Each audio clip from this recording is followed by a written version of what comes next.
Well, what can I say?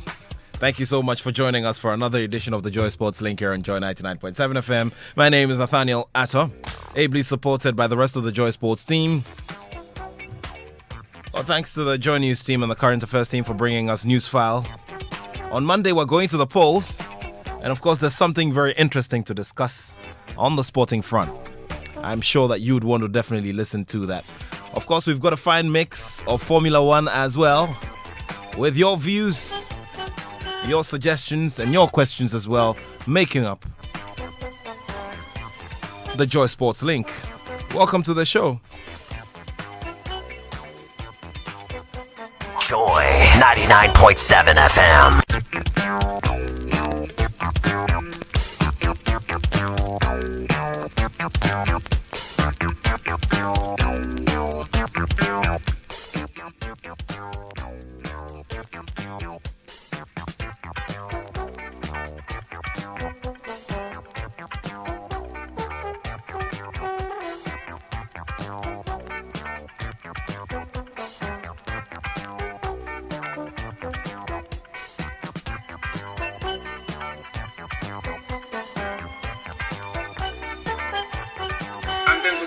Your British middleweight champion, on behalf of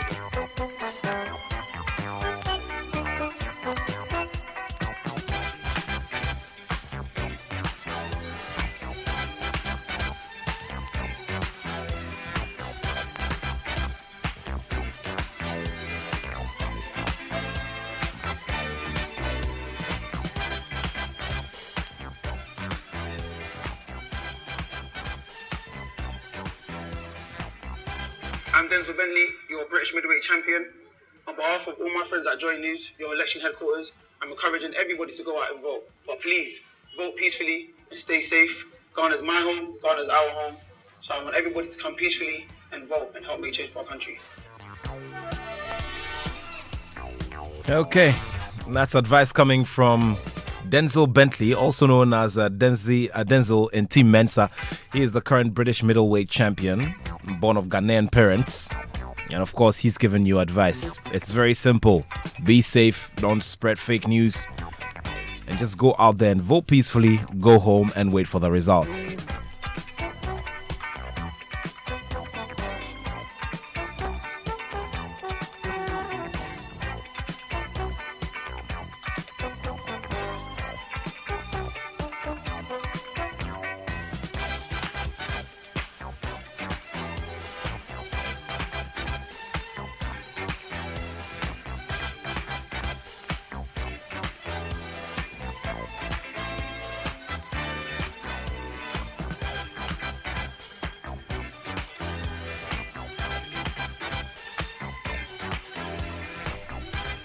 Let me begin by reading you this letter, which was published on, or which was released on December 4, 2020.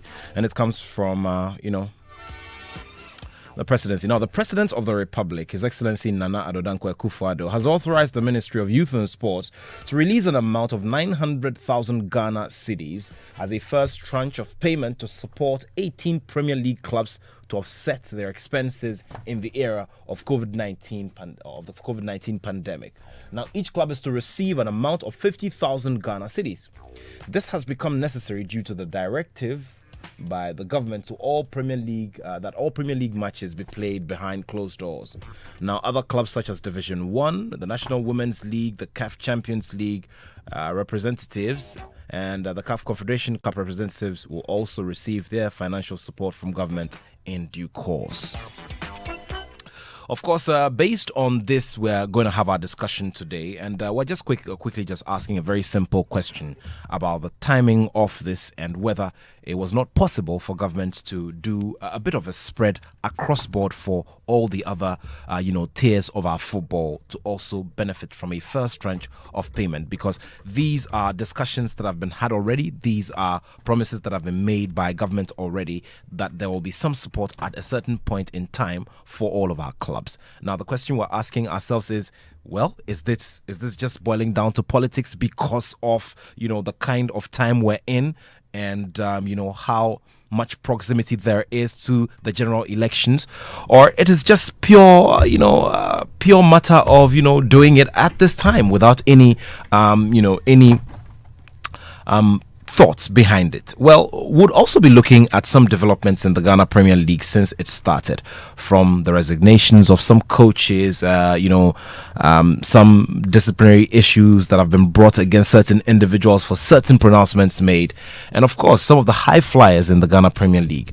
So all of these and more are here. Now, what we'll be doing this afternoon is to engage journalists who've been covering the Ghana Premier League and taking a close look at our football on a daily basis. Also, we'll take a close look at our friends in lower tier football with representation from the Division 1 League. We'll ask them what their plight is, what they've been going through in these times, and how much they are in need of interventions such as these, because of which, when it comes, sometimes it just has to be spread across for everybody to benefit from. We'll be getting on the phone line. We'll also be getting on Zoom to gauge all of these thoughts as we discuss the way forward for our football. So join the discussions right here on the Joy Sports link, which runs between now and 2 p.m. Remember, we're streaming live on My Joy Online TV on YouTube and also on our Facebook wall. It's at Joy997FM. You can also tweet at us. It's at Joy997FM. Sorry, you can tweet at us at Joy997FM and also at Joy Sports GH on Twitter. Remember, you can follow all of our digital channels and like our pages. It's as Joy Sports GH on Facebook, Twitter, and on Instagram. Welcome to the Joy Sports link. And as always, we like to begin with a big dose of Formula One. Remember, we are in the first weekend of December, and it is significant for the Formula One family. So we'll be doing, a bit of a look ahead into what we'll be expecting in the coming weekend. Of course, the kind of activity that we're also expecting from the Formula One family here in Ghana, and how generally they are going to look ahead to, the final set of competitions, what is likely to happen on the tracks as well. All of these are here on the show. Welcome.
All right, so as usual, Kwabna Poku and Nase Bwedi are here with me in studio. Gentlemen, thank you so much for joining me on the Joy Sports link. Good to have you here. Thank you. Okay, great. We've been looking ahead to it, and finally it's here with us. The big way to welcome the elections, first of all, and the look ahead to the big ones. But of course, not the best of news for Lewis Hamilton, because he's down with, COVID-19, and that more or less rules him out for this season. This week, he has 10 days. Mm. So I think he started counting on Monday. Okay. So if he goes through a double negative test, he should be ready to drive the last race of the season. Totally ruling him out, I don't know. We don't know yet, unless they announce that side of it. Interesting. Because of the human engagements and all of that, sometimes it becomes very difficult for sportsmen of this caliber to be completely, weaned off the possibility of getting, the virus, isn't it? That's true. It's a risk they face, because you engage with so many people. You're almost always out there. But he's done well. I think to have gone through the entire season, gone through all of that, and this is the only time when he's already won the championship, so it's no issue really. But like you're saying, it's a risk that they all face, and they need to be careful. Yeah. Interesting stuff there. Well, while we do all of this, we will be focusing on the son of the legendary Michael Schumacher, Mick Schumacher. He has been, he's been registered for the 2021 season. Yeah. How? Let me begin with you, Nase. How much are you looking forward to seeing this youngster? First of all, he's exciting to watch. I mean, he's done well so far. I don't expect him to be winning anything or be making, any waves in Formula One next season. I think it's good. It's a good time for him because there are enough, apart from Hamilton, there are enough young guys in there who are making all the news. So if he can just lie low and really establish himself, that would be great. There's pressure on him. Hopefully, I want him to start winning some things, but not to the extent that the media will start giving him too much attention. It gets, But wouldn't that be natural that the media would want to give him, that level of attention? Well, it would be natural. I mean, he's the third Schumacher coming into Formula One, so obviously the name Schumacher is like a legendary name in the game. Now the thing is, I don't think, as Stephen was saying, I don't think they will give him too much pressure because one, he's joining the Haas team, which is not you're probably probably a middle sector kind of team. Yeah. So we will be looking at him performing and making sure he gets out of, even during qualifiers, he gets out of Q1 and probably Q2, for a start. But making it to even top 5, unless, on Formula 1 days, you never know. Anything can happen. Gasly won a race. Yeah. So I'm seeing him fighting for the middle sectors for next season, but not the top 5. But then again, he's an exciting driver to watch. I've seen some of his races in F2. And he's almost winning the championship for this season for F2. So it tells you the caliber of driver he is for him to be winning the championship for this season. So Haas, for me, they've taken the best decision. 2 new drivers, inclusive of the name Schumacher, is going to actually take their brand, up there. Yeah.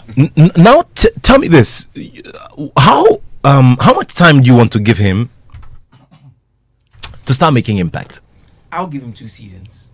By the end of his second season, either Haas will be, doing very well, or he would have to move to real. Because by the end of the second season, I can foresee Hamilton getting towards the end of his career. There will be a new gap. People will be emerging. There will be a battle for who's number 1 now, and he can then step up and start, competing. If he's in the right team, has the right car.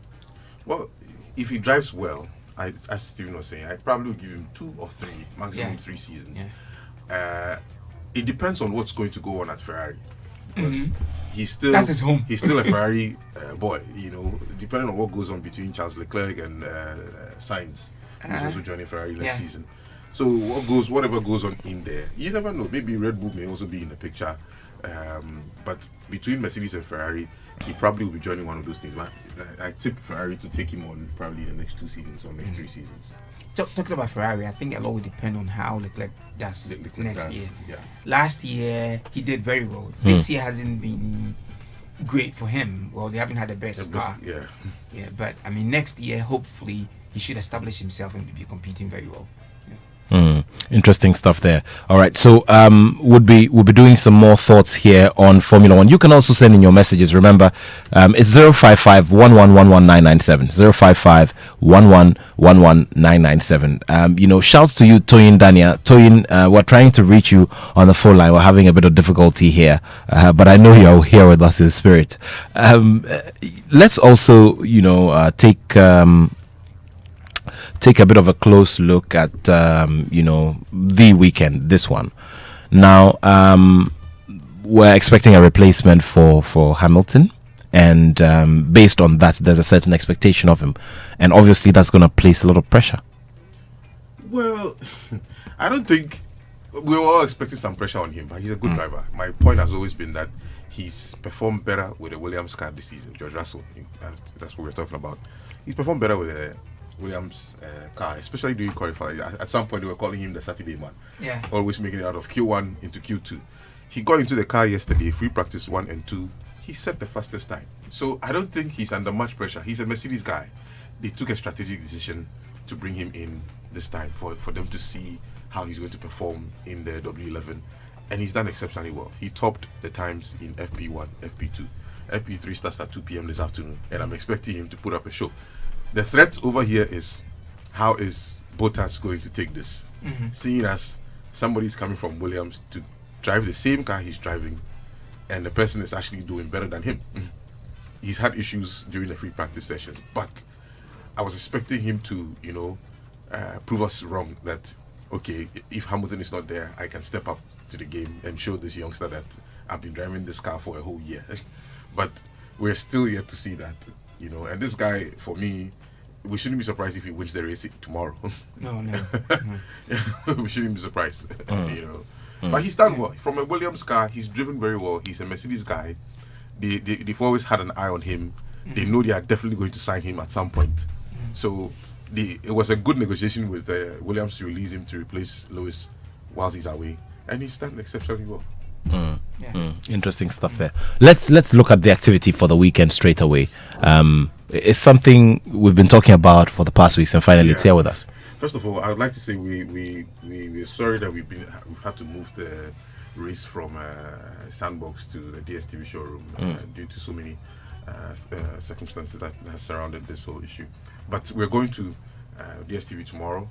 The race, a late race, is an evening race in Bahrain, but it's also probably an evening race in Ghana. The race starts around 5 o'clock, 5:10 p.m. here in Accra. But prior to that, we'll be watching a couple of the EPL games as well. So we're actually opening the gates from 2 to catch the Tottenham versus Arsenal game before the race, and after the race we catch a Liverpool versus Wolves game as well, all at the same location. So and Nasser will be very interested in that game as well. I know he's very interested in the Liverpool game. So as what's his name? Our brother from Liverpool, Kojo. Kojo Adai-Mensah. But so tomorrow we're having activities at the DSTV showroom, and as usual we're having a caterer coming from Selassie Bar. Selassie, Alphonse is doing the catering for us tomorrow.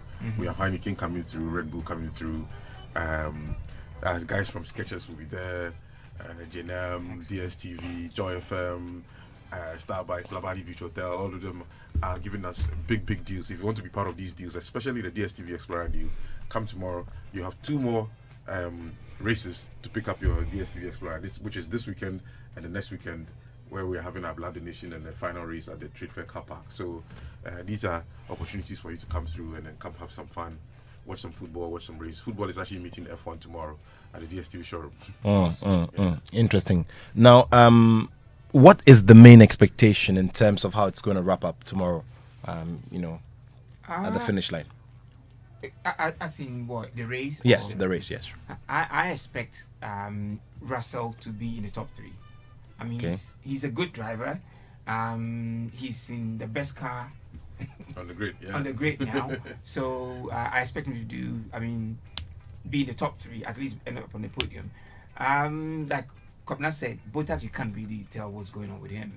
I think if you ask me, he's got another year to go. If he doesn't really deliver next year, they might just let him go.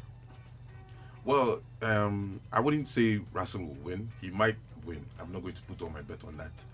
But it's a very short lap if you watch. It's under 1 minute. So I'm sure the race is going to be a lot of laps coming in tomorrow. And so I'm still going to tip the first 3 to be Bottas, Verstappen, and Russell in a way. Yeah. Depending on what happens tomorrow. But I know the Red Bulls are not going to sit back. And Verstappen has already said that even though Hamilton has been away, he still thinks the Mercedes will still have the fastest car on the grid, but he will still give his all. So tomorrow will be an interest. It will be a fun race to watch without Hamilton, and we'll see what happens tomorrow. And I don't know what your thoughts are regarding how it's gonna wrap up and how it's gonna go.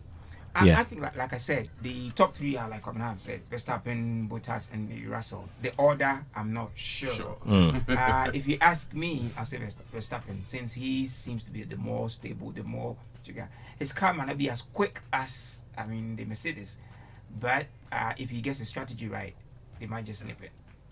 It'll be interesting to see the pit stops tomorrow. Yeah, with the shortest kind of laps that we are going to see. Look, this lap is under 1 minute. So and these guys are already clocking 54 seconds in pre-free practice. So I can imagine what they'll be making in qualifiers. You know, so it'll be an interesting race. Okay, so Toyin wants, Lewis Hamilton to get well soon, her long-time sweetheart, and for her predictions is Russell, Verstappen, and Bottas in that order. So she also has a pick. I don't know what your pick is. Russell, Verstappen, know why and Bottas is third. Toyin. Okay, so there's an article on the BBC website, and it's talking about how Hamilton is recovering gradually, but not exactly feeling great. So also that can also come to play here for the final race. Yeah, that's what I'm saying. That I mean, they are not expecting him to just bounce back into the final race, but I mean, you don't know. Toto has already said the decision is still up to him. You know, if the doctors say no and he comes out and even if he tests negative and he's still not feeling well, they would enforce it. You know, they would, look, even the accident that happened last weekend with what's his name, Roman Grosjean. Yeah. Even with Haas, they've actually told him that the decision is still up to him. His managers are going to be taken off by Tuesday. If he feels good and he still wants to drive, he will be given the chance to drive. And I could see yesterday, based on the interview, that he really wants to drive because it's like he's fighting to get over that fear. That's the psychology. Everything that happened, he's trying to get over it. I mean, the accident was gory. All of us got up on our feet when it happened. We were like shocked. At some point, everybody thought he had died. He was stuck in the car. For a bit. Yeah. You know, so even him, he's still trying to see whether he would just bounce back into the car for the final race, which is his final race for Haas anyway. You know, so I mean, I won't write Hamilton off for now until it's official. You can never write that gentleman off. I can see him wanting to, come back for next week's race because even though he's won everything already, next week is the real final of the season. Yeah. And to come and join all the celebration, the real celebration and all, I think that's what he should be coming out for. As for Grosjean, it's what happens. He really wants to put the accident behind him. Yeah. So getting back in the car is like the catharsis. Don't be surprised if you see him write a book on that particular experience. I listened to his interview. He said at some point he gave up. He thought that was the end. And then he had to calm himself down, relax himself, and then immediately thought of his children. And he's like, no way, I'm not going to die over here. I'm getting out of this car. And the guys did very, very well. And he says that he doesn't feel like a hero at all after he, survived that one. The heroes are going out. Okay, so, with all of this, we're backing it, and just to wrap it up, we're backing all of this up with, a blood donation drive. On the final Sunday, day. Which is Exactly. the blood donation drive. We're having a driving at the Trade Fair car park. We have blood donation drive. We have free diagnostics for specific cars, companies that are coming in. We also have a charity car wash coming up. We'll watch the race, and we are doing a blood donation drive with the National Blood Bank. Okay. All on the 13th of December at the Trade Fair car park, and we'd like to say thank you to the guys backing us up for the 13th December event, DSTV of course, and then all the other partners who are coming on board for the 13th of December event. Excellent. Okay, so all the best with it. Let's see how it turns out on the tracks tomorrow. Without a Lewis Hamilton, let's see who emerges out of all of that. Whose prediction comes off. We'll see all of that. We'll see how it goes. Gentlemen, thank you so much. Nasser, you haven't said anything about Liverpool. Tomorrow, it's a win for us, of course. Hey, it's Wolves. I know. It's But Wolves this year is not the same. Hey, And we've got the best player in their team. it's Wolves. We signed him this year. It's Wolves. Yeah. Okay. Well, We'll let's be fine. well, We'll be fine. let's hope it goes well. Gentlemen, thank you so much, and we're going to catch you tomorrow Thanks. at Catch the you race. tomorrow. Sure.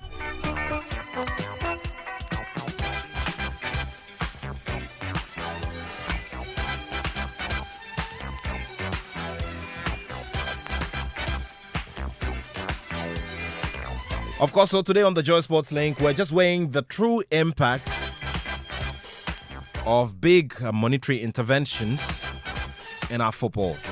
Remember that a lot of money is needed from the developmental stage all the way through to the competitive stage and the professional stage. And some of the time, or all of the time, at certain stages or tiers of our football, there are major, major challenges. So government has extended this gesture to the Premier League clubs. Remember, it's a total of 900,000 Ghana cedis. And today we're just weighing the impact, really. The impact of, making that payment, to all of these clubs. The kind of true impact that it's going to have on all of them. Also, we want to get close to these, all of these clubs as much as possible. And we want to weigh what it is that they go through on a daily basis. Now, between March and now, we've been having several conversations about how some of the clubs have had to squeeze water out of stone to continue running and to continue supporting the players especially. And this is in the face of no activity. Remember, we resumed the Premier League just about 2 months ago. And before that, there was no activity whatsoever. But these players were under contracts and had to be paid. And these club owners had to do some magic. So what kind of impact does this make? And how do we move forward from here? Of course, it's been announced that, those on the lower tiers of football and, within other organized bodies in football, within the football competitive structure are going to receive theirs. Now, question is, when is it going to come? Now, we are all sounding like, like Oliver Twist here. But hey, I mean, everybody needs the money. Everybody would gladly and wholeheartedly receive the money. And the question we're asking is, when is it coming in? Because, of course, we're getting towards the end of the year. And, these clubs must survive. Everybody has been through, the COVID-19, partial lockdown and all of the effects and all of the closures, all of the cancellations of organized competitions that have come with it. So where do we move from here? Well, I'll be having this conversation with Chief Seydou Adamu, who is the editor of 442gh.com. Gary Al Smith is editor of Joy Sports. Also, we'll have Jojo Duncan of Pure FC, which is a Division 1 club. And also the aide to the Youth and Sports Minister, Kofi Asare Brako, who is, far away from the Greater Accra region. He'll be joining us via Zoom as well, so we can have this conversation. Remember, your thoughts are very much welcome. 055 1111997. 055 1111997. This is the Joy Sports Link on Joy 99.7 FM. Just a very quick reminder as well, for those of you who are unable to get us, for those of you who are unable to get us, on all of the apps. Now you can still watch on Facebook Live. You can also get us on My Joy Online TV on YouTube as well. So for those of you who are unable to reach us through the app, well, you can just get on Facebook Live or just follow the live stream on My Joy Online TV. This is the Joy Sports Link. My name is Nathaniel Attoh. We get into the discussions very shortly.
As we mentioned, there's a live stream on My Joy Online TV. You can join us and be a part of the conversations right here. Thank you very much for staying with us on the Joy Sports Link. Well, so here with me in the studio is Seydou Adamu, who's the editor of 442.com, 442gh.com, I beg your pardon. And that obviously is his favorite formation. I'll be asking him about it in a bit. But of course, we have a few others who are joining us virtually. Gary Al Smith, editor Joy Sports, and also Jojo Duncan of Pure FC, and Kofi Asare Brako, who is the aide to the Minister for Youth and Sports. Seydou, good to have you here in the studio. Yes, thank you. Yeah, sure. I haven't asked you about, the 442, Well, that's your favorite formation on the pitch. You think it's the best? It's the most orthodox formation. Okay. When football began, it began with Most orthodox, but not necessarily most effective. I think it's the most effective. You think so? No matter the system you want to play, you would at a point in time venture into playing. It's the 4-4-2. And the coaches that do not have lots of tactics rely on 4-4-2 for their game. At least you have your two wingers, you have your two midfielders, you have your two centre backs, you have your right and left backs, then you have your top attackers. So I think 4-4-2 is the known formation that people play, and people have said that for my website is indeed 4-4-2 because we play the 4-4-2 formation. So it's the favorite formation of very well. Top coaches. Very well. Okay. Also on joining us, from a distance is Gary Al Smith, editor of Joy Sports. Gary, good to have you here on the Joy Sports link. Yes, sir. Good afternoon. Sure. Now, gentlemen, let me begin with you, Seydou. Obviously, very welcome news. Anytime anybody hears of an intervention like this, very welcome news. But were there any other different thoughts aside the fact that, money has come? I mean, this is something that has been announced previously by the president. He said that there was going to be support that was going to be given to the clubs and all of that. Did you have any other thoughts from a pure football perspective? Yes, I had lots of thoughts. And one of the thoughts was, why now? And what for? So when I say why now, but the why now is stated clearly in the letter that the clubs were told that, look, you first of all 25% of fans, and then at a point they realized that there was a reinfection happening, and so then we had to get the fans away completely. Yes. So it is to support them, it's to cushion them. Is that not reason enough? Not completely answer the mine why now, because. All right. I was one of the few media guys that advocated that those in the sports industry, especially football, should have been included in the NBSSI small loan support. Government from all angles fought, and I use fought advisedly, against the decision to add sports and football groups, because they felt that they were a specialized group of people and that they were going to do something special for them. That did not come. Right from March when COVID showed its face to today, that intervention did not come. And so when I asked why now, government should not in any way attempt to make it look as though they care so much about football clubs. Because if you look at the COVID era, there are 4 interventions that needs to be taken. And one of the interventions was the relief era. The relief era was when clubs were expected to have relief packages from wherever groups they belonged. That is why FIFA, as a responsible institution, brought out a relief package for each of its members to benefit. So if government truly had concerns about the development of the game, had concerns about the promotion of the game, they should have sent a relief package to the clubs. That did not come. Today, each and every club has gone past the relief period where they needed money to... You think so? Each and every club has gone past the relief period. We have moved beyond the relief period. We are now venturing into the reconstruction era. Okay. And if it's about reconstruction, clearly 50,000. This afternoon, Kotoko is playing. Even if the government has allowed Kotoko to have their way by inviting 25% to the Accra Sports Stadium, they would have made in excess of that 50,000 that's going to be given to them. But that is, but Seydou, this is even yesterday's House of Work game. Yeah. They would have made in excess of 50,000 Ghana cedis. Now, this is Asante Kotoko you're talking about. Let's remember that very clearly. Yeah. So the majority of the Premier League clubs in that are playing in our league, majority of the 18 clubs do not attract those numbers. I know where you are driving to, but let me tell you that let's not kid ourselves with that fact that many of these clubs do not attract that numbers. Trust me, if you go to Brekum, you go to Doma, they make in excess of these money. Look, I am saying the why now is very, very important, but as hypocritical as many of us would be, people do not want to talk about. Look, money is very good. Sure. Timing is also very, very important in disbursement of funds.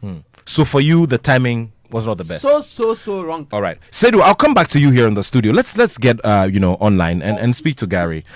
Gary, you've also been monitoring the turn of events. What's your immediate reaction to this gesture that was made? Now, Sedu has raised an issue of timing here. He also raises the issue of the fact that this may not necessarily make any impact. Yeah. I think that timing is probably the most important thing. You remember yesterday at our editorial meeting, the example I cited was that, Nathaniel, if we needed 100 CDs in 3 months, and you came to ask me today, and I give it to you today, I give you that room to plan and you'll be at ease. If you desperately needed 1 CD, and I give it to you immediately, you'd probably thank me for that 1 CD more than the 100 CDs. And this is an example that, a lot of parents do to their kids. Oh, mommy, I want this for Christmas. You mentioned something outrageous as a child. They don't give it to you. But on the eve of Christmas, your father or mother suddenly brings an item of clothing that is probably not as good as what you wanted. But because it has been brought at a time of your need, it becomes the be-all and end-all. Which is why I agree with Sedu that timing is important. Why do you give the people 50,000 CDs on the eve of elections when indeed they honestly needed the money more at the peak of COVID? That's a question we should ask ourselves, and what the clubs are asking themselves. Because truly and honestly, a lot of these clubs are in match day 4 of the season. If they are going through any financial routines and signing whatnot and sponsorships, they've done it. We've seen the headlines. We've seen the companies, joining the clubs and all that. Yes, every bit of money is good. However, we must question as a matter of principle the motives behind giving the money at this time. Why would you do that? And we know the context of which the political campaigns have run, especially with this year being the first time that sport has even had a semblance of importance, because one party has said that we are going to, what did the party even say? They said they were going to give the Ghana Premier League clubs, a yearly amount and pay players a certain amount every year. Of 1,500 Ghana cedis. Of 1,500 Ghana cedis, and all that. You can tell that both major parties are realizing, belatedly, in my opinion, that hang on, football is a huge constituency. And as you know, politics is a game of numbers. He who has their numbers can justify whatever expense that they put forward.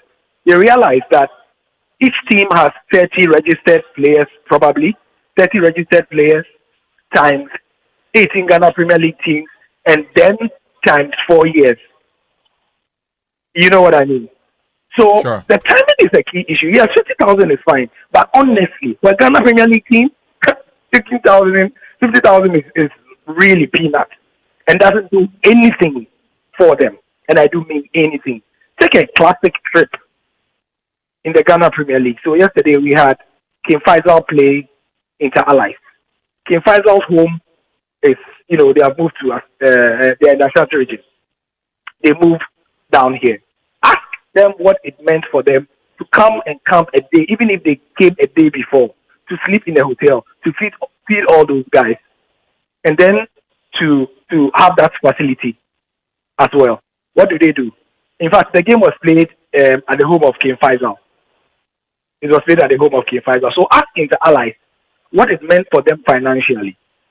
In fact, Nathaniel, if you recall, I think you did that news item on television when Arcadia Limited, producers of Tampico, finalized their deal with Inter Allies to sponsor them to the tune of 350,000 a year or so, and Delali Sanaya was spoken to. You remember what he said? He said it is about half what they need for even half a season. And that's Inter Allies. technically one of the smaller clubs of the Ghana Premier League. And they are even in this region. They are in the capital. What do you then say of those who are coming from Bichem and the Bono and Ahafo areas or another? What are 50,000 cities to them? You understand? We should say that yes, it's good that they've been given the money, but we must question the motive and the commitment. Could the government have done more? I think yes. And I think that as people like Alaji MND Jawula have, even on your show, for many years, have said that, look, if we really want our teams to be as competitive as the North Africans that we see and love and emulate, the state must have a bigger involvement to a certain extent. What do we mean? Tedu will tell you, when Kotoko were going to Mauritania recently for the first leg of their Champions League game, the second leg of which is being played today at 3, they will tell you how relieving it was for them, even psychologically, that when they placed the call to the government to have that Air Force plane released to them at a subsidized amount, what it did to the confidence of the players, the entire team, and the peace of mind it gave them to go and represent the country there. So, yes, just to sum up, Nathaniel, the 50,000 is good. It's a good gesture, but for now, that is all it is. Our clubs do not deserve tokenistic gestures. If we want to be serious about the football, let's be serious about it. Well, Gary L. Smith joining us from a distance there. He stays on, and we're hoping to be joined as well by the aide to the Minister for Youth and Sports, Kofi Asare Brako, and also an administrator in the lower tier, because the lower tier also have a lot of needs, and they also have even bigger troubles. I mean, if you think that the Ghana Premier League clubs are on cruise control, then you're kidding yourself. But then it means that those right beneath them and those beneath those people are also in different sorts of trouble.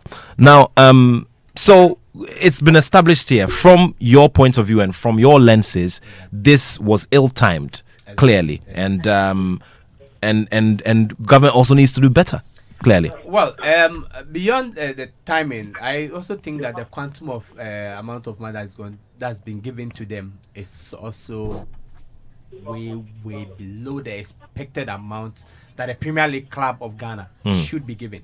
Sure. Because, like I'm saying, I asked of the motive, and you try to, justify based on this statement. Purely based on the letter. Based on the statement. But if you have to deeply go into the details of the statement, you ask yourself, of what numbers did the government put together to arrive at the point that, okay, these teams are going to play. So clearly you sense a certain level of lack of consultation? Is that? Well, that is a fact. Okay. The amount of they in fact did not consult, because in the first place the ministry erred when they asked that the game should not be played. The game should be played behind closed doors, in a sense that they've received a communication from CAF, which was wrong. Well, there's no communication from CAF. CAF says that their competition should be played behind closed doors. The Ghana Premier League is not a competition of CAF. It's a competition of the Ghana Football Association.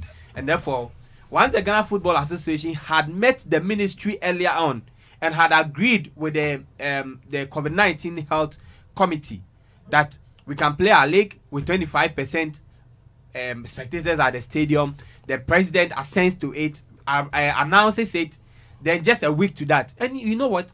The most painful aspect is that clubs had printed their tickets. Kotoko were playing 11 Wonders in Accra. They've printed their tickets. House of Folk had traveled all the way to Doma. Tickets had been printed. That 25% cost of printing has not even been discussed today. And if we say we want our clubs to be prudent, it means that clubs based on their fixtures have already even printed their first round tickets already. Is someone thinking about how much that costs? So all of these liabilities are things that have to be discussed and have to be factored into any. Exactly. Yeah. Now we are looking at 25%. Now let's go to the Accra Sports Stadium. The Accra Sports Stadium takes 40,000. So 25% is about 10,000, or let's say 9,600. So just suppose 9,600 times 220 cedis. Let's assume Kotoko charges 20 cedis across board. How much is that per game? So for me, if the government really by its letter or by this statement says that we are giving you this relief package because one, we have restricted you from not having fans at the stadium, then it's woefully inadequate. That is one side. The other side of the issue is government's commitment to football development. And that commitment to football development is ensuring that all football clubs stay afloat beyond COVID-19. So I mentioned about the relief period. I mentioned about the stage 2, which is the recovery period. Now, we do not even know which stage our clubs are in. Whether our clubs are in the reconstruction era or they are in the recovery era. And I know for sure that some of our clubs are at the recovery era. Whilst their colleagues in Europe and some parts of Africa have reached the regeneration period. So if our clubs have not even gone past the recovery stage, and today, close to 11 months after COVID-19, the only support government of Ghana is going to be able to give to them is 50,000. If I was in the position of a club, I would have rejected it. You would have rejected it. Okay. Now, Gary, so based on all of these little calculations that we have done here, what and once again I would like to use the word conservative, because at the end of the day, no matter how much we try, would still not get government to give us everything we're looking for. What would have been appreciated based on the analysis that we've done here so far, and based on the kinds of liabilities that that these clubs carry? Which amounts across board would you think would have been satisfactory, if I may put it that way?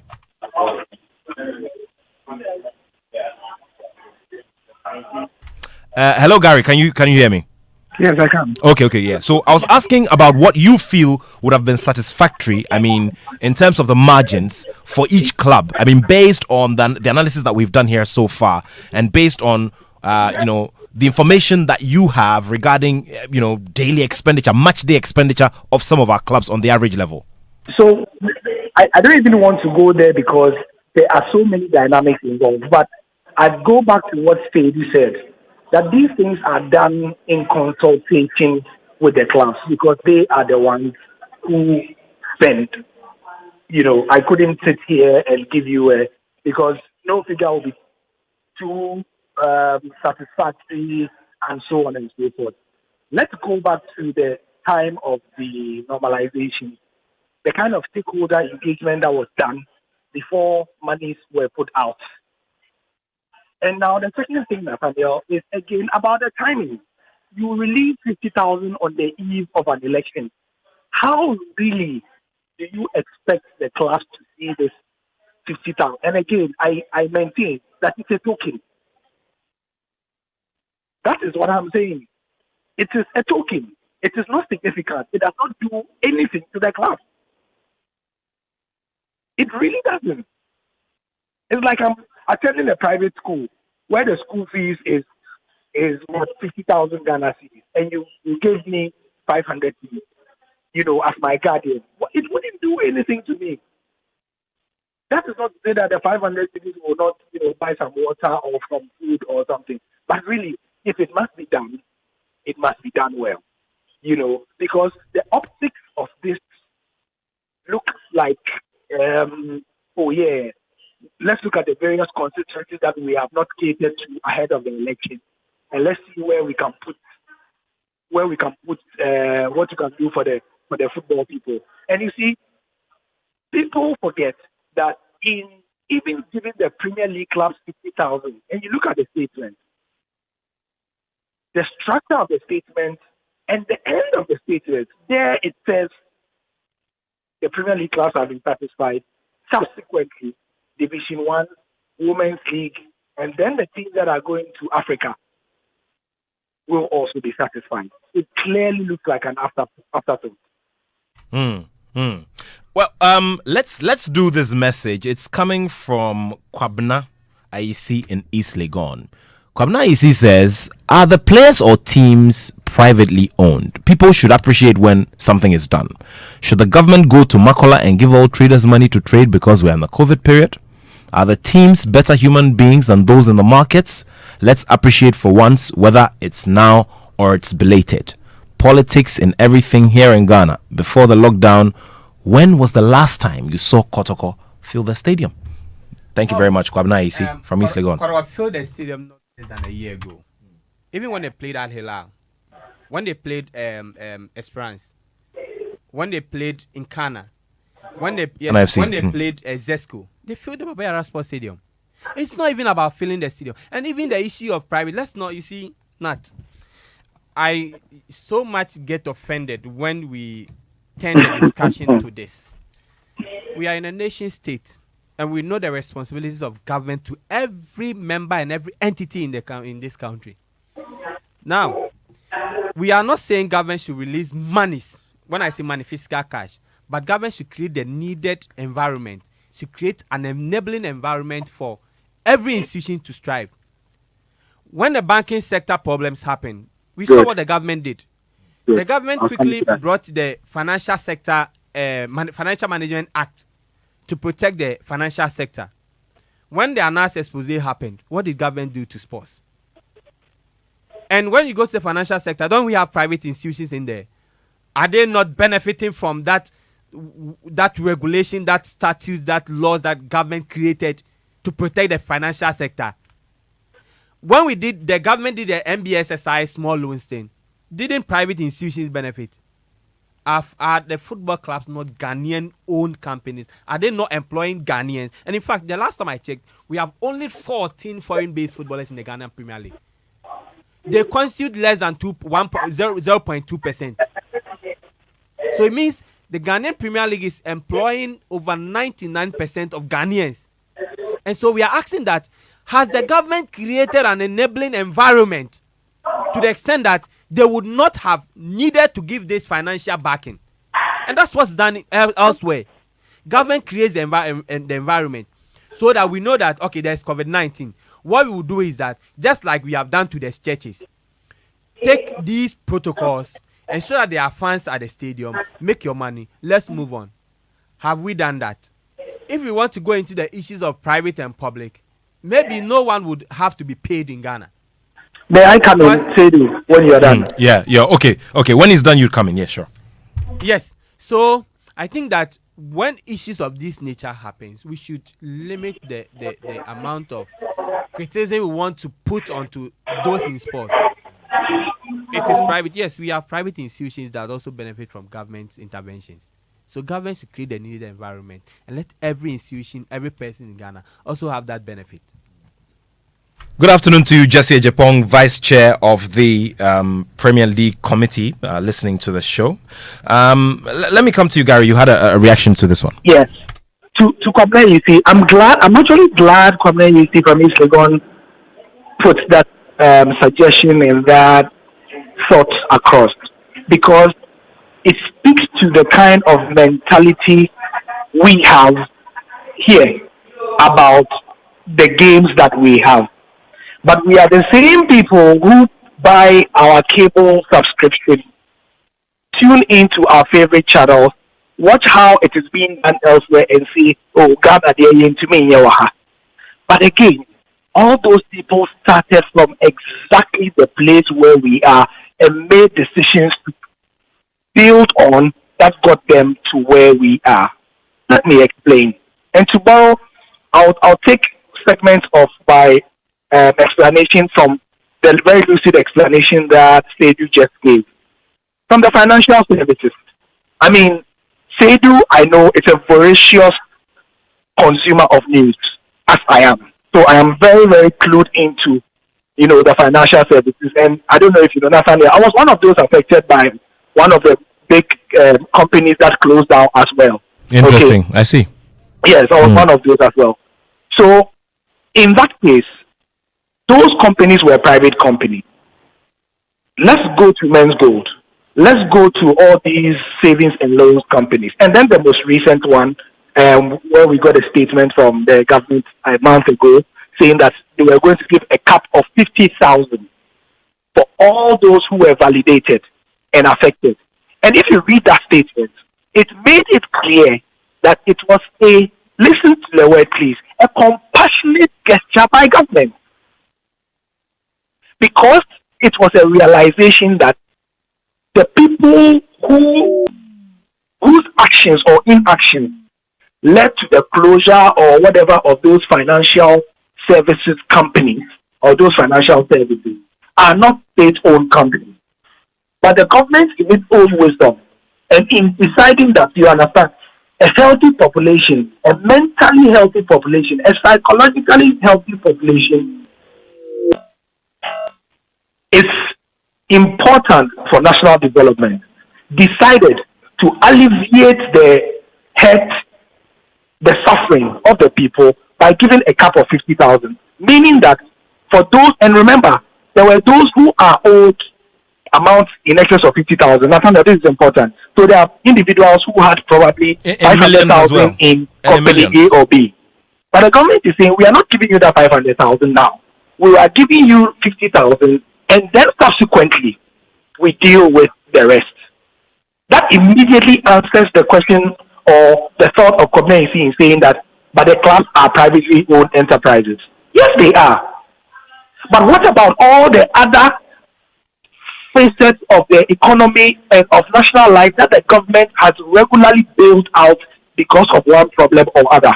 How different are they from these people? And remember, I am one of those who insists and repeatedly says that, for example, in this week when we are having elections, football coverage can take the backseat because indeed, Nathaniel, issues of education, healthcare, and social interventions are more important if you have, a hierarchy of needs than football, which is what? A recreation in this part of the world than a business. If you go to certain countries like in Europe and elsewhere, football is much higher up there because it is a major contributor. Please, you get the point I am building. Definitely. It's a major contributor, but we understand here that it is a recreational tool. However, all the parties are slowly realizing that, hang on, even though it is a recreational tool, it is a recreational activity that has a significant number of people who are affected if it does not go on.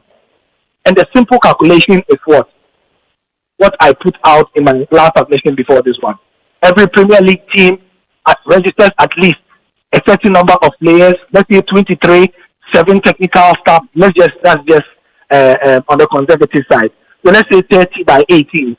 Multiply the number of times that they travel to match day centers. We have 18 teams, right? 18 teams. Sure. Look at the number of match day centers they have.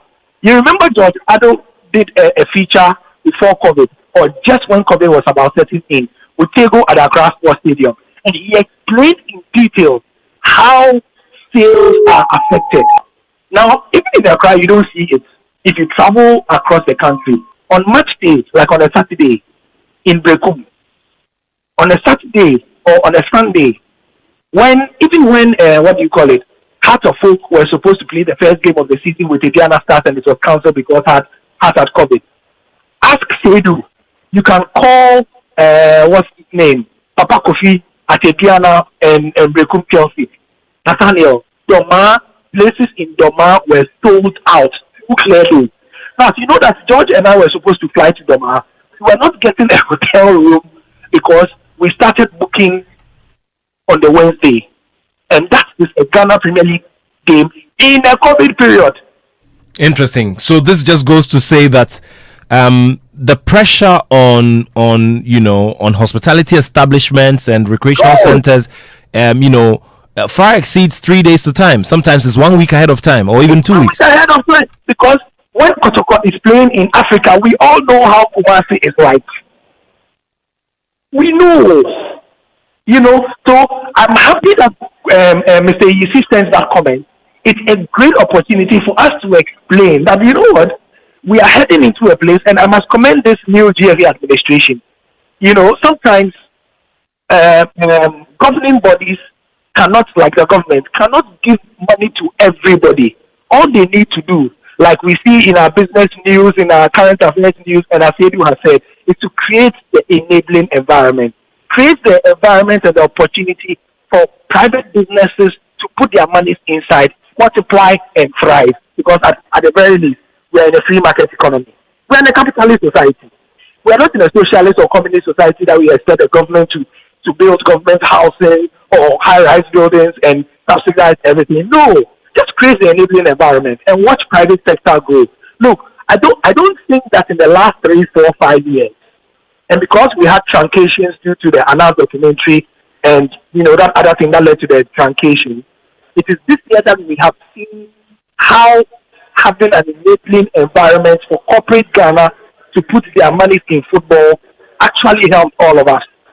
Because I can't remember the last time that we had this number of Ghana Premier League clubs have so many sponsorships in the season.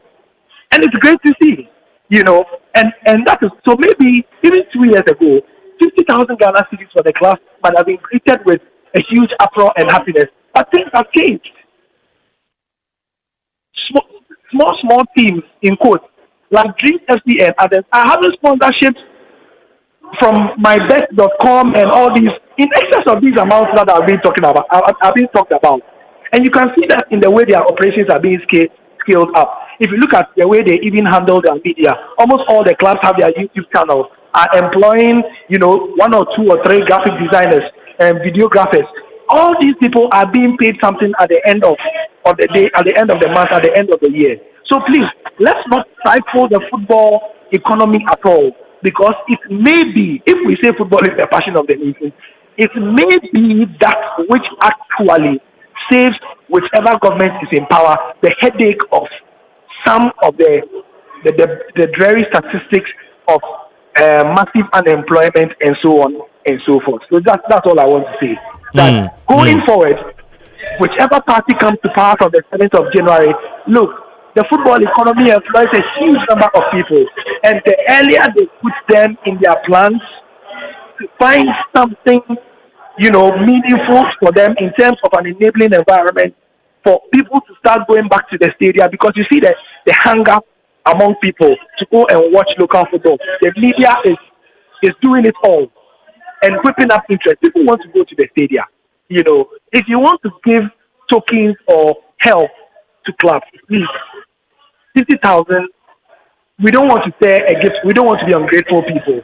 But let's do it and do it well, so that we all smile at the end of the day. Okay. More here on the Joy Sports Link, and I'd just like to apologize. We've been doing our best to touch base with Jojo Duncan of Pure FC and the aide to the sports minister, who all have agreed to be on the show. Unfortunately, we were unable to reach them. They're several kilometers away, hundreds of kilometers away from the capital, Accra, and we're trying our best to reach them via our various digital platforms. Once we're able to get through to them, we'll put them on so that they can also give their submissions on this topic of the kind of impact, the true impact that interventions such as what government has done in recent times has on our clubs and our football setups. Now, there's this one from Polo Ajete. He says, I thought the 50,000 was part of a relief package. It maybe not the full amount. Well, it is not the full amount. I mean, eventually each club is going to get 100,000 Ghana cedis, right? Okay, so eventually it's going to be 100,000 Ghana cedis. But of course, the discussions that have gone on so far indicate, from the point of view of journalists who've been covering our Premier League and have been following these clubs, are saying that they believe that these amounts are woefully inadequate, considering the kind of everyday expenditure that these clubs are confronted with in terms of putting together, running their respective outfits on a daily basis. You can also join the discussions. Remember, it's 055 1111 997. 055 1111 997. Rather unfortunate, Jojo Duncan is unable to join us because I'd wanted him to also bring in the perspective of the Division 1 clubs. I mean, their troubles are, 4 times more, Yeah, 4 times more. Let me just quickly do this one as well. Listening to the show too. Interesting topic for discussion. This is Charles. Charles is from Accra Hearts of Oak. He's their commercial manager. Charles, thank you very much for doing the listening. And of course, if you have any submissions on this one, I will be glad to have them as well. Remember, it's 055 1111 997. Very, very simple WhatsApp number. Get through to us and let's do the discussions together. And of course, later on, we'll also activate the phone line so that you can join us. But greetings to all of our friends who are joining us on My Joy Online TV. And remember that our Android and our Play Store app is not functioning properly now. So you've got alternatives in our live stream on Facebook and also My Joy Online TV. Okay, Seydou, you see the setups of our lower tier clubs, Division 2, Division 3. You see their struggles. You see the kinds of pitches they play on, the kinds of transportation arrangements they have to make to honor match days, the kind of security they even have, at these league centers and all of that. If we're troubled with the standards of our Premier League, then obviously they have even bigger troubles, and they have to wait for a longer time for theirs to also trickle in. So the question again goes: is the government concerned with the growth of these clubs? Does the government has in mind whether to support these clubs in terms of the effect of COVID-19? Because this relief that we have now is because the clubs are made to play behind closed doors. So government wants me to understand that when it comes to their intervention during COVID-19, sports was not factored into the discussion. And that would be a huge disappointment. Meaning that had it not been that they asked the clubs to close their gates, they wouldn't have. Because as we speak, there are 48 Division 1 League clubs out there who are looking for fans to have their COVID test. And based on the experience of Hearts of Oak, we come to appreciate that one test is not enough. Now, government, in consultation with the Football Association, is having only one test for Division 1 clubs and even for Premier League clubs. And we know Premier League clubs that run about 3 or 4 tests before the main government, they took the government test. And Legon Cities is one of the clubs. Karela United is one of the clubs. Mediama IC is one of the clubs. And Kumasi Asante Kotoko. They run about 2, 3, 4, 5 tests. Now, we have 48 Division 1 league clubs out there that are supposed, and their league was supposed to start this weekend, but had to be postponed because of some of these things. Because some of the clubs could not even put players together. That is the reality on the ground. That's the reality on the ground. That we will, in fact, it is on record that one of the clubs did not even register a single player. Wow. Because they had no money, to reorganize their players. They had no money to camp their players. They had no money to put the players together to know which of them were good enough to be registered. And so that zone is going to be played with 15 clubs. This is the real effect. Now, those who were able to register players are now thinking about where to get the next $150 to have the test for one player. So, if we have made these financial allocations to 18 Premier League, it means that if we are not careful, within the next 3 years, there will not be promotion or demotion. Because if you are unable to play the Division 1 league, it simply tells us that there won't be any promotion. And we are not even clear if that January timeline would materialize. That January timeline will have clubs come up with, unless we pray that COVID runs within before X6. So I am saying again that if government is committed to all of its sectors, and I ask the question again, of all the sectors of government, sports and football falls under a social and recreational subsector. How much of support has government put into that sector during this COVID era? How much has government put there? We need to know. If we know, then we can analyze and say, okay, you put this amount of money there and it went to these sectors.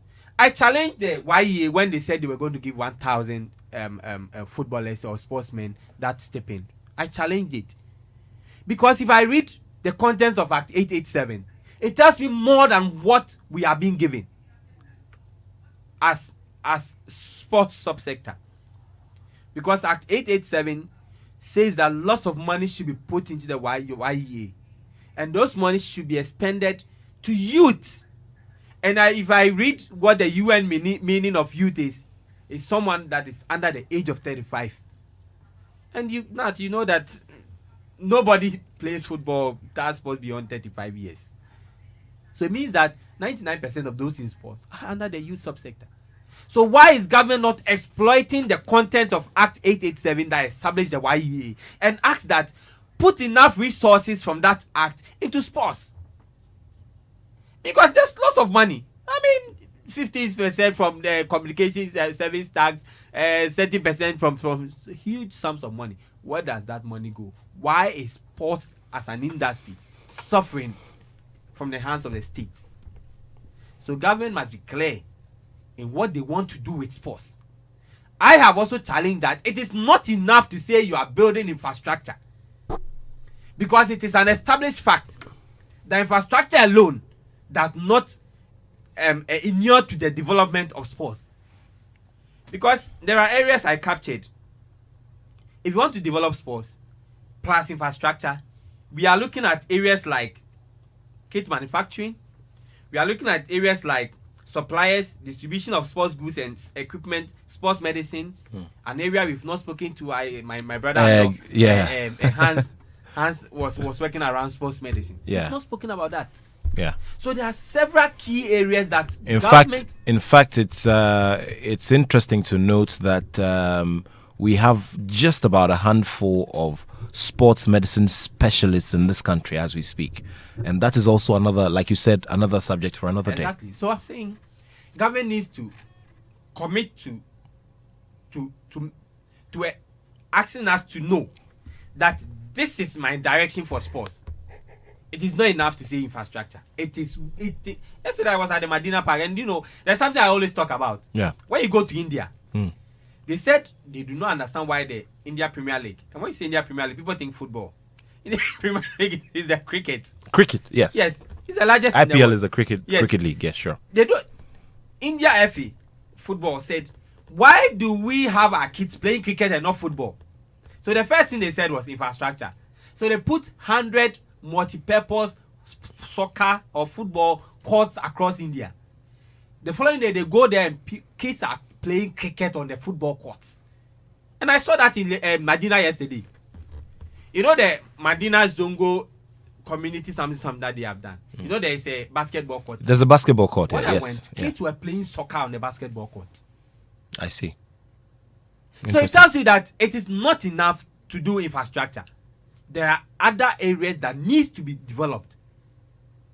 So government must be committed and tell us that this is my focus. This is what I want to do with sports. Other than that, I feel that they play lip service to those of us in sports.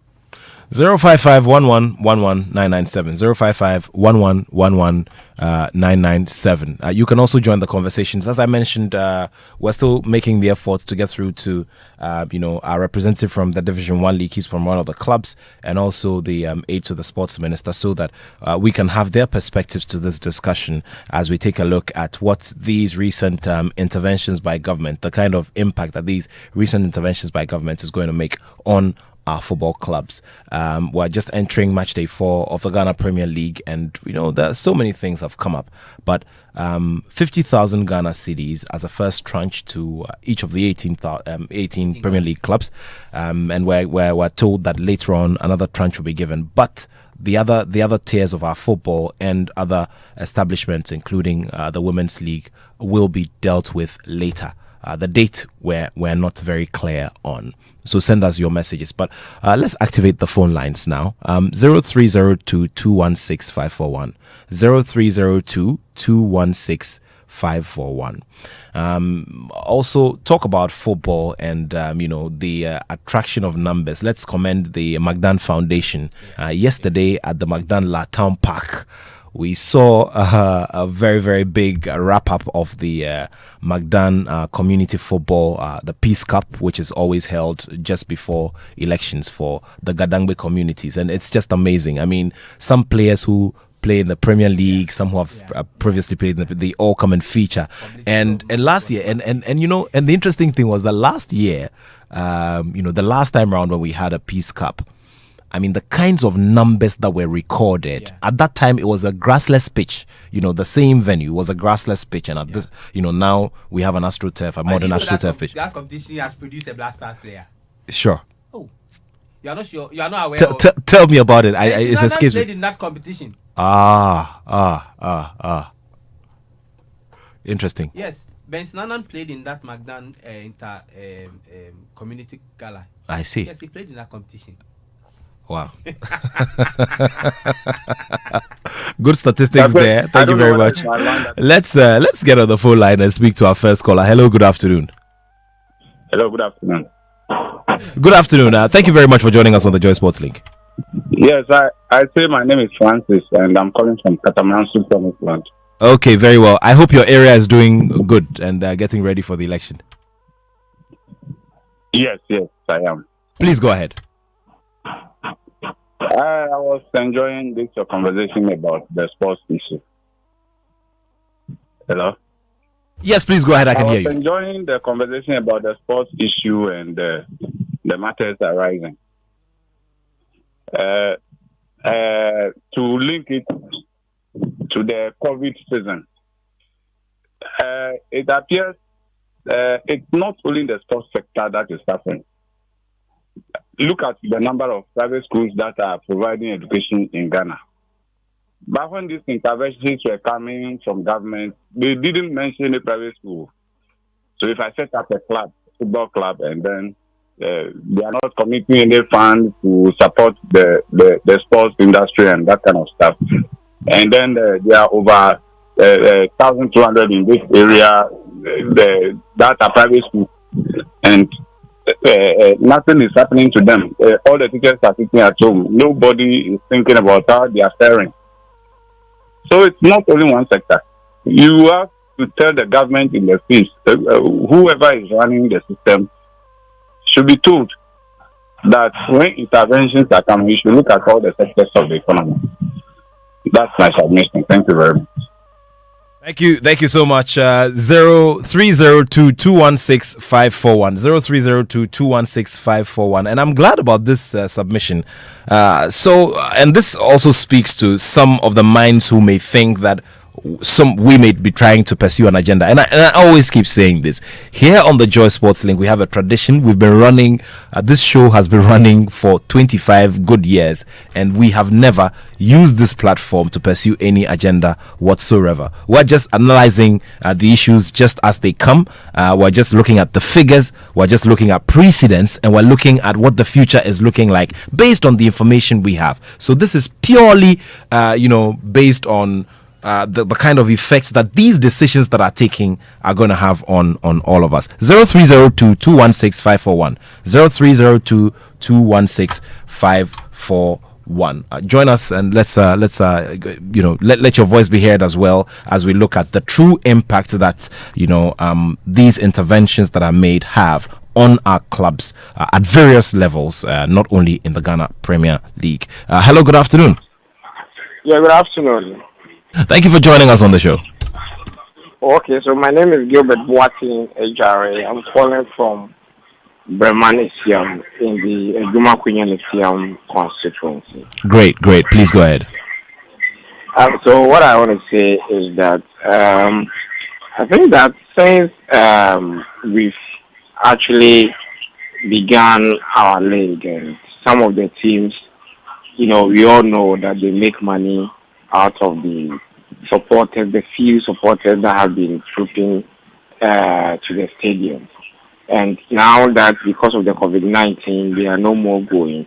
I think government has given them some amount though, but I think that government must reconsider its decision, if possible, that if they can maintain, this social distancing protocols strictly at the stadium, so that at least supporters will also have the feeling that euphoria at the stadium. Because could you imagine Kotoko playing in Africa today that no supporter is going to be at the stadium? How would the players even feel, on the field of play? So when I think about it, I can't actually ponder over it in terms of how the players will feel. And sometimes it actually leads to, a significant diminution in terms of the performance of the players. So I think that they have to, think about it again if something can be done about it. Are you going to bring the Kotoko commentary or something? We will be we'll be updating regularly and all. Yes, we'll be bringing you up to speed on it. So trust us on that. Very much. You're most welcome. Okay, so 0302216541, and he's just asking for a format where we can have social distancing, proper social distancing adhered to. But you see, that also opens up another aspect of the discussion. First of all, the numbers in our security services are highly inadequate, so that as has been the tradition, clubs, home clubs are responsible for security. And so depending on your strength, your economic strength, you are able to put together elaborate or little security. It also deals with costs. Exactly. The more security you brings in, so for these smaller clubs, it really becomes very difficult for them to, enforce proper social distancing, especially in the clubs that do not have full seating. Yes. When the FA sent their initial proposal, they said we were going to play at selected venues. Sure. But the ministry kicked against it. Because they realized, they said they were going to play the league games at selected COVID-19 approved venues. Sure. So it was the Accra, it was Obuasi, it was Kumasi, it was Cape Coast. These were organized match venues where you could enforce the social distancing protocol. You could enforce and ensure that there was enough hand washing equipment, there were enough sanitizers, there were enough tissues to be used. But the ministry said they feel that the game should be played across board. So if you say the game should be played across board, it means that you are ready to cater for this aspect of it. Because even if we ask clubs to train their own security personnel, who was going to bear the cost of that training? Or who was going to bear the cost of that paying all of these people, these security personnel? And so it comes back again. Elsewhere we have sports police, and we've heard the IGP says he was going to create a police unit for sports, and also when is that going to happen? Very interesting. So and it's such a beauty. It's such a beauty. Sports and governance. We have lots of questions. I have said that we need to start doing sports politics. So the way we hold government accountable in terms of other sectors, we must also begin to hold them responsible when it comes to sports. Very well. We always want to venture out of this discussion. Very well. Very well. Very important. Let's get back on the phone line. Hello, good afternoon. Hi, good afternoon, Nat. Good to have you on the show. Yes. Inko, please go ahead. Inko. Go ahead, please. Yes. Kudos to Sedu and Gary. I think they've done justice to your topic. As for me, I think you can testify that about 2 weeks ago, on this same network, I said I didn't understand why these politicians are out there in their numbers campaigning, and the stadium that is supposed to rather be more secure, they are saying they will not allow supporters to go into the stadium. I think it's not the best. They will have to reconsider it. But that brings us to another angle of it. We have leaders who are supposed to lead us in this fight. We have GACA, Ghana League Clubs Association. They are supposed to be the mother body of the clubs. Since these issues came up, have you seen them write any appeal or roadmap to the ministry that we disagree with you? You are saying you will not allow supporters to go because of this or that.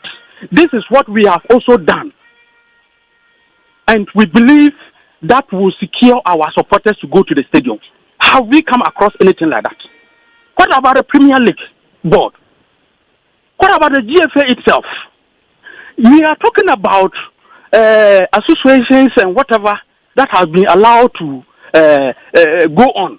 If you take the Ghana airport, for instance, before the Ghana airport was open, we had their CEO writing to the government, they putting down whatever they are supposed to do, and the president went to inspect it on Joy News. I watched it on the Joy News.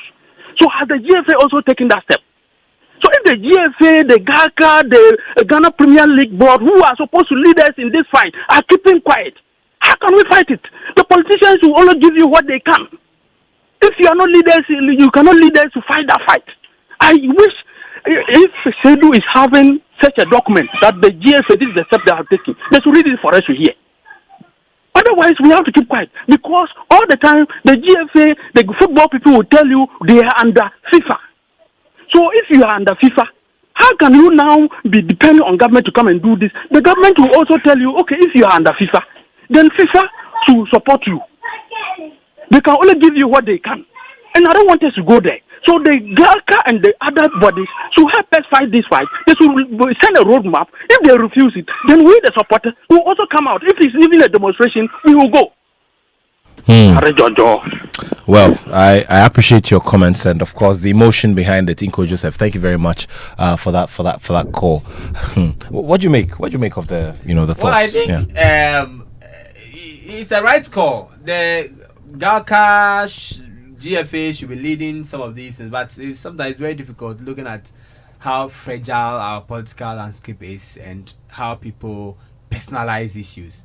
Because if we hold the bull by the horn and ask that these are institutional demands, and not individual demands, I am sure someone will listen. If we say that this is what the sports sector ought to be, and therefore this is what the ministry ought to be, and therefore this should be put in place, I believe we would get there. Like one of the key issues, sports funds. How much have you not spoken about sports fund? You wouldn't even because someone is not holding someone accountable, and the institutions like the GFA, like the GOC, like the GACA and the rest, the sports advocacy groups have not done. In 2017, there were two committees that were inaugurated by this minister. One, to draw the roadmap for the sports fund. Two, to draw the roadmap for the development of sports policies. We are heading into another election. That committee report, no, their work, no, do they even meet? Nobody knows, and everybody is quiet. You see, it's not about you and I today. It's about the people we want to develop to come and take up the mantle today. So what are we telling the 4-year-olds, the 8-year-olds? Because I have said that if we want to win, and let's put on record that Ghana has never won a gold at the Olympics. That is very, very worrying. Yes. Very, very worrying. Ghana over 60 years has never won a single gold medal at the Olympics. It is because we have failed to do the needful. And I've said that if you want to win... Boxing is the closest. You need to add that. From my very biased point of view. If you want to get to that level, let's develop a proper 12-year plan. Because in 12 years, and when I say 12 years, it means that you must catch them young at 8 years. So by 12 years, he's 20. At 20, he's seen all the competitions in the world. Let's break into that and take our next caller. Hello, good afternoon. Good afternoon, Martha. I hope you're doing wonderful. I'm great, thanks for asking. Please go ahead. Yeah, this is Ajman Joseph from tonight, man. Ajman, good to hear from you. Yeah, no, I think there's something missing in our sporting arena. See, when you go to our security, mostly, Chief of Defense Staff happens to be a retired military officer. But I don't see our sports minister or our sports ministers being people who know football to the bottom. Maybe. And the relationship between the sports minister and the Ghana Football Association is not cordial. So in this case, when the GFA boss is trying to liaise with the sports minister, there's a problem because the sports minister is not somebody who knows football. And we also have Sports Writers Association.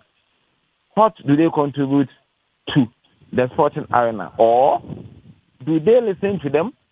Because looking at the analysis your colleagues are giving, I mean, they have in-depth analysis. As one of them is comparing to India, a typical example. When you go to school, you choose some subject that you are good at, and you dwell on it so that you come out successfully. If we used to be football nation and boxing, why can't you focus on those two and build upon it so that we can go far? And we have vibrant sports personalities in this our country who knows football because they travel in and out the country, and also they learn football, they study football. They compare our football to the foreign one. If you say we are under FIFA, I mean, where is the headquarters? Where do they play serious football? You do better analysis, but in the end, it doesn't reach anywhere. So where are we going as a nation? We need a sports minister who is a strong football person so that we can build upon our sports. God be with you. Thank you very much, Ajuman, and thanks for those very important thoughts that you've placed across here on the Joy Sports link. 055 1111 997. 055 1111 997. Yeah, Saidu, you were talking about a 12-year development plan, but the other problem that we have here, and this is across board, it's across our politics, it's across corporate governance and all of that. It becomes very, very difficult for people based on their own personal projections and ambitions to carry on with previous administrations and previous plans. This is a major problem for us. And I mean, when you look at even the general development structure from the National Development Planning Commission's perspective, you realize that we say we're going in this direction, and then after a few years, something different is done. So it becomes difficult when I hear, even though it's very innovative, it becomes difficult when I hear 12-year development plans. That's why I say it shouldn't be. It should be institutional demand. If it's institutional demand, whoever is there is implementing what the institution says implement. Sure. That's why I was so glad when the minister inaugurated that sports policy committee, because the policy was to guide us on how to run sports. I mean, going forward. Let's get our last caller. Hello, good afternoon. Yeah, good afternoon, bro. Joe, please go ahead. Yes, I'm Joe from Lura. Sure, yes, please go ahead. This opportunity to say good afternoon to the Paramount, the Laura area. A little I want to contribute on the show is that I think if Ghanaians will attest to the fact, Honorable Isaac Attoh have done perfectly well in terms of football. You understand? I think this is the only minister that we can have in terms of development in football. And I think if I cannot go, I would say that Honorable Isaac Attoh, congratulations in everything. Whatever he does in Ghana, I think let's not go far. But this man, at least, he has performed very much. Well, thank you. Thank you very much for your thoughts. Let's take these thoughts. Now, earlier, George Addo Jr. took a visit to Ebusua Dwarfs in Cape Coast, and the captain of the side, Daniel Corsa, has thoughts on the way forward, what's been happening, and how they're going along with the resumption of the season and all of that. Let's take a listen to him. Probably an election, a violent-free election, a peaceful one at that, and then probably would all at the end Ghana should be the winner. I think Ghana should be the winner. Yeah. Now, before you vote for Party A or Party B, what would you be looking out for? What do you want to see them do for football? Probably the best thing that can happen to football, and then someone who would, as we all want, make Ghana better and more better, and then probably lift our football to the highest level. So we would probably look out for someone who would look out for us, and then the whole Ghana as well. But so, if you talk about someone who's looking out for you, can you give some specifics? Like, for instance, if someone says, I'm going to build a stadium, does it interest you? Someone says, I want to do Formula One, does it interest you? I mean... we would look out for someone who would probably develop sports as a whole, not just football. So we would I would be looking out for someone who would have sports at heart and then probably develop all aspects of sports, not just football. Okay, so Daniel Kosa is the captain of Ebusua Dwarfs. He's also he's a Ghanaian citizen, and he also has expectations as we go to the polls on Monday. Let me get on the phone line and speak to Ahmed Osman Khalid, who is the communication consultant to the Ministry of Youth and Sports. He's got thoughts on the subject. Unfortunately, we've reached him at a time where we're struggling very much to reach the finish line at 2 p.m. Thank you very much, Osman, for joining us, and good to have you on the show.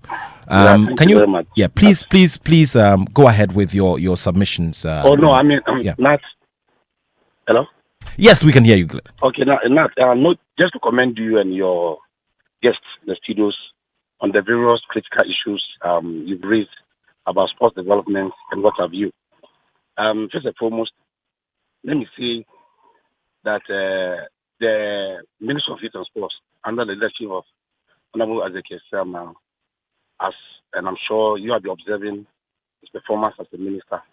First and foremost, what he decided to do when he came to office was to do what we call infrastructure development. We believe that when you have infrastructure, we'll be able to unearn talents across the nation. So no wonder we decided to undertake by constructing. Khalid, let me just quickly ask this. Do we have any of these youth and sports resource centers fully completed? Fully, I mean. When I fully, that is 100%, eh?